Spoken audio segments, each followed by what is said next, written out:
Wasabi wallet. Unfairly private. What's up, everyone? I'm Ben with the BTC Sessions, and this is your daily session.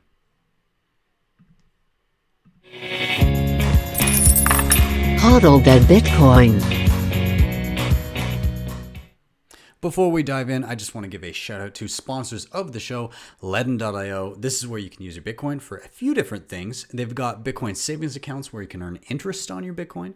They've got Bitcoin backed loans, which is the first thing of theirs that I ever used. I was in a pinch. I wanted to get my hands on dollars, but I didn't want to sell my Bitcoin. Thought it might be a bad time. So I was able to park my Bitcoin in a dedicated address. I could audit 24/7, and I got a Canadian dollar loan within 24 hours. And once I paid that back, I was able to get all of my Bitcoin back. In fact, the exact same UTXO. And then finally, they've got their B2X offering. And this is where you use the same loan mechanism to immediately buy more Bitcoin, effectively doubling your Bitcoin on the spot. Now, if you want to check out any of that, there's a link in the show notes down below. And if you use that link, wherever it may be, whether it be YouTube or Twitter or wherever, there's a link somewhere down there. If you use that link to obtain a Bitcoin backed loan, they will give you $50 worth of Bitcoin for free. Secondly, this is Coinberry. This has been kind of my go-to place for stacking sats lately, especially the past few months here. I use it pretty regularly.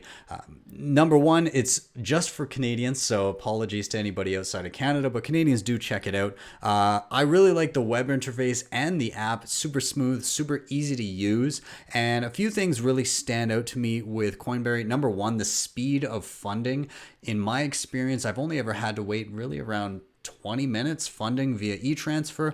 I also really like that they have dollar cost averaging. So they've got this autopilot thing that you can toggle on. It allows you to set intervals and amounts for which to buy. So it takes all of that emotion out of buying, so you're not buying at a bad time, and it kind of all averages out over time, and super convenient. They've got a really wicked deal where if you click the link down below after your first $50 purchase, you get $20 for free, which is pretty solid. So be sure to check them out. With that, let's dive into the news.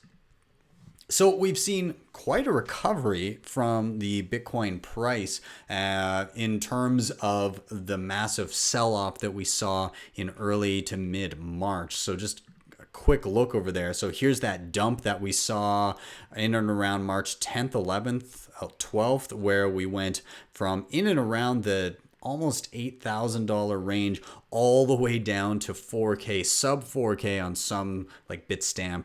And now we're back up in and around the $7,500 range. So we've almost made all of that back, which is nice to see. Now, whether or not it holds is another story, but still pretty nice to see. When we look in really close here, we actually wicked all the way up to damn near $7,800 earlier today, and then came back down. We've pretty much been flat in and around this mid $7,500 range for most of the day. Now, where the hell will it go from here? Honestly, does anybody really know? Not a clue. But we'll see if one of those infamous Bart patterns plays out, and that's where you basically get the look of a Bart Simpson, where it goes straight up, stays flat, and then drops back down. Could be, I don't know, stranger things have happened, but a lot of people often look for the why of Bitcoin price, which is anybody's guess. But one thing we can be relatively sure that it's not now is Tether. So one of these famous conspiracy theories around the cryptosphere tends to be that Tether is a massive Ponzi where they just print a ton of Tether in order to buy up and pump the price of Bitcoin. Well, UC Berkeley did a study, and it appears that is largely not the case. So I'll just read a little bit from this Decrypt article I'm looking at. So new research is attempting to put one of crypto's favorite conspiracy theories to rest. A new report penned for the Center for Economic Policy Research, CEPR, entitled Stablecoins Don't Inflate Crypto Markets, takes a look at the degree to which aggregate stablecoin issuance drives the price of Bitcoin and other cryptocurrencies.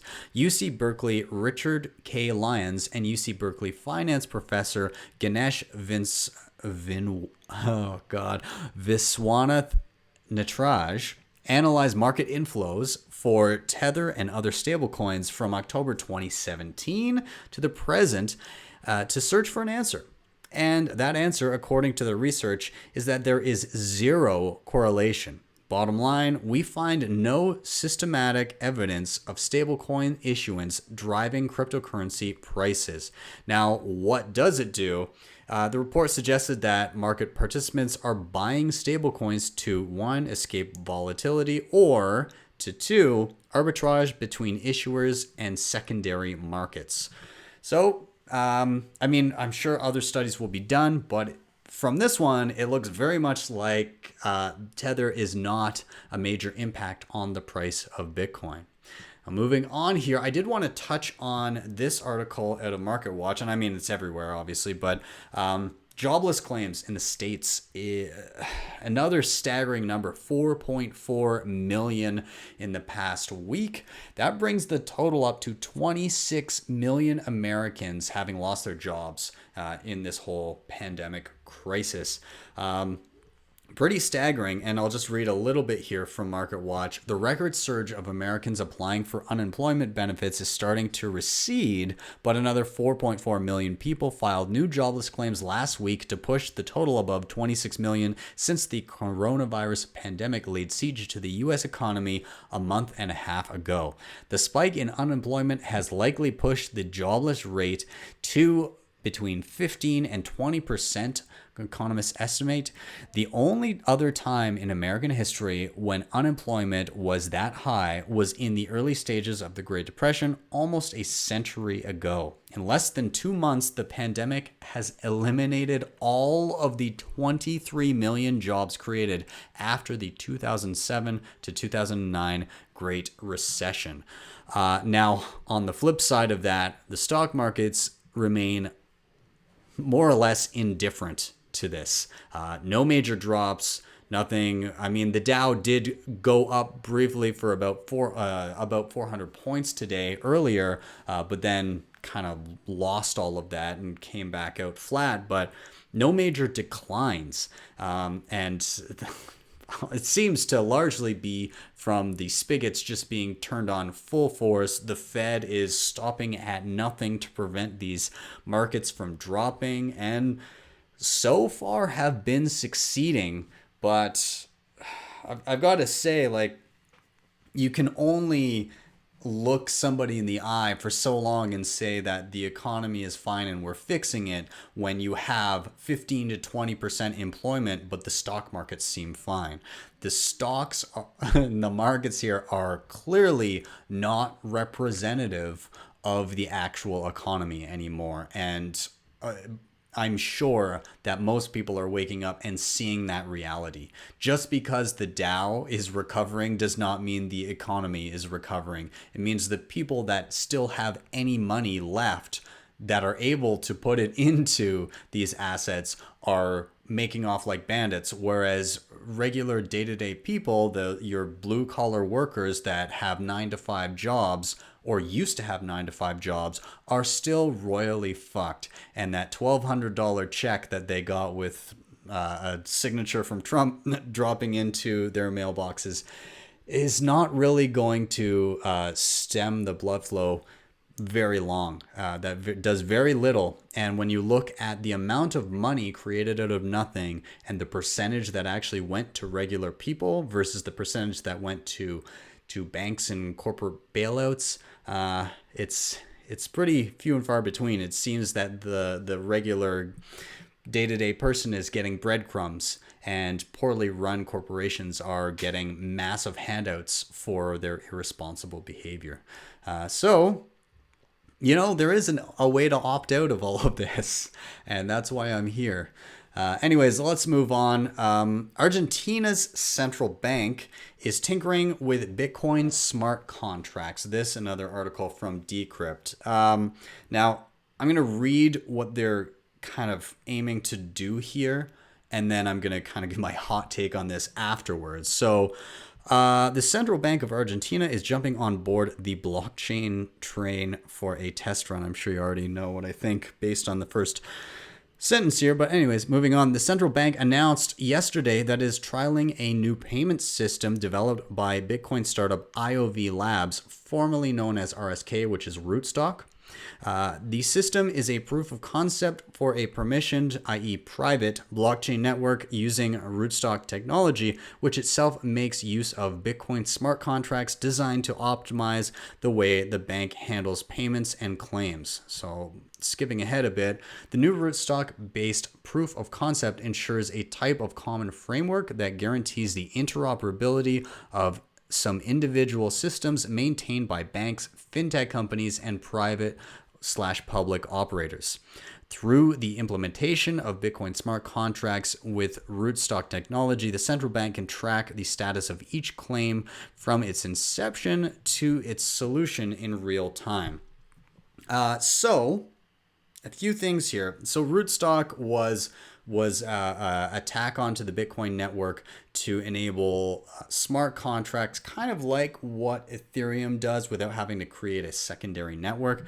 Now, the issue that I have with some of this is again, not even that it's private or permissioned, because for some companies that would like to leverage the security of the Bitcoin blockchain, while still having proprietary control over their internal systems, perhaps that might be a good idea. My issue is trying to peg anything external from Bitcoin to the Bitcoin network. Just inherently, if you're pegging real world assets, tangible assets to a blockchain, you run into a number of issues. Number one is bad info in, bad info out. So if you put lies or inaccuracies on a blockchain, namely the Bitcoin blockchain, then how do you amend those records if it's the wrong information, and how do you guarantee that the good information is actually going on to the blockchain? So once that information is there, when it comes to Bitcoin, it's more or less immutable. It's stuck that way. It's gonna cost you a lot of money to even attempt to reverse anything, and by and large, we've seen that pretty much cannot happen at this point. Other blockchains, not so much. But let's say you do get some bad information coming onto the blockchain. How do you amend that? If you can amend it, then what's the point of having a blockchain in the first place? So it's this double-edged sword where you can't guarantee good information going on to this public record. And if you can guarantee good information going on to it, or rather, if you do get bad information going on to it, you can't amend it anyways. And if you could, it would nullify the whole point of using a blockchain in the first place. So I'm kind of skeptical of stuff like this. The one thing I will say is, at least, I don't even know if they're actually utilizing Bitcoin itself. It seems like they're just taking the framework that rootstock built to be on top of Bitcoin, and they're just utilizing those blueprints. I don't even think they're actually using Bitcoin in this case. If they were somehow pegging to it, at least they could kind of leverage some of the security of the system, but I don't even think they're fully doing that. So by and large, this seems to be a little bit of nothing. They're just kind of, the article seems to be banking on the fact that the Bitcoin name, or that this startup that was utilizing Bitcoin, is now offering some of their technology infrastructure to the Argentinian central bank. And like, as if the central bank isn't going to just step back and be like, nah, we're not going to use this if it in any way impedes what they want to do. Anyways, let's move on here. I wanted to highlight a couple cool publications that I am very excited about that are relatively new. This one just the other day, Citadel 21, dropped by a number of fun people that I enjoy. Hodlonaut has dropped this publication, and it's a collection of really just everything. So you've got Psychedelic Bart dropping 13 ways to level up as a Bitcoiner. You've got a reputation article from Caro. You've got an aggregation of some Bitcoin related music by a Luke Parker. You've got tons of stuff. You've got interviews. You've got open letters. There's a pretty good Dear Bitcoiners from Gigi, who is a fantastic author of 21 Lessons. articles on physical bitcoins. I really like this one about Citadels by Bitcoin Katia. Fuck Fiat by Sweet Toshi. Tons of fun. And some of them are just super short, little tidbits of information and opinions, and others are more kind of in-depth analyses and articles and opinion pieces.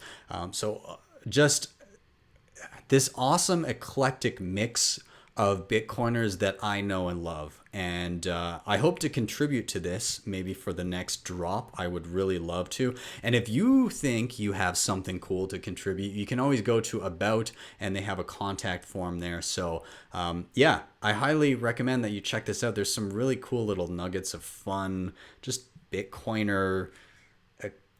Again, how do you describe this? You can't. And I think that's kind of the point. I think that's the point of Citadel 21, is that you just get to be weird here. And while I do appreciate some of the finer tuned, tidied up, polished stuff that has come out of the Bitcoin space, I also really do appreciate the really fucking weird niche stuff that comes out, and that's what this definitely falls into. So kudos, Hodlonaut. I really like this. I really do like it. So do check it out. And in another kind of weird turn, weird publication, the Cypher Diaries. I really do enjoy this. This guy actually reached out to me saying, "Hey, do you mind if I give you a little mention as a little tidbit, as a little Easter egg in one of the pieces of information here," which is kind of like the OPSEC section. See if you can find me. It's not like hidden or anything, but do check it out. So what this is, it's kind of like a storyline of somebody from 2028. So my story from the front lines of the 2028 money wars. And I'll just read the very beginning here. "There's no turning back, not after what happened. We won the battle, but our position is sacrificed. We need more OGs. It's our only hope. The war has just begun, and we need to be ready."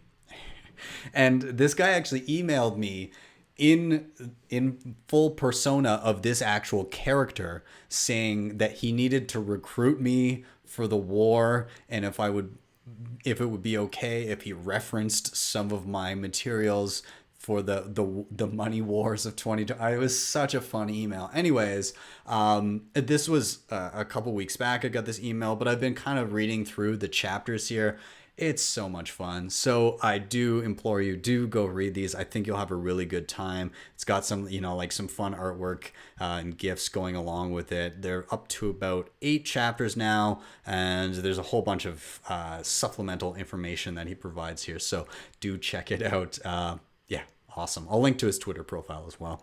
Anyways, with that, guys, I'm going to wrap up. Thank you so much for watching and or listening. If you're on YouTube, do hit like, subscribe, and share. But if you're also on YouTube, please do check out some of the other platforms I'm on. I am now on my Facebook page. I stream direct to Twitter. I'm on DLive. I'm on Library. I'm on a whole bunch of different things. I'm also audio only via Spotify, Apple Podcasts, Google Podcasts, all of that. So whatever your poison is, please do subscribe to one other place that you can find me, because you can't always rely on YouTube, and I'm trying to push people to alternative platforms to take this in, and that would be much appreciated. Now, if you want to help with the show in another way, you can hit up the sponsors I mentioned down below. That was LEDN and Coinberry. They have some deals for you. Also check out Wasabi Wallet, because that can help you with your Bitcoin privacy. And if you really liked what you saw and or heard, you can head over and drop me a Lightning Network tip at my tippin.me page. That's tippin.me/@BTC sessions.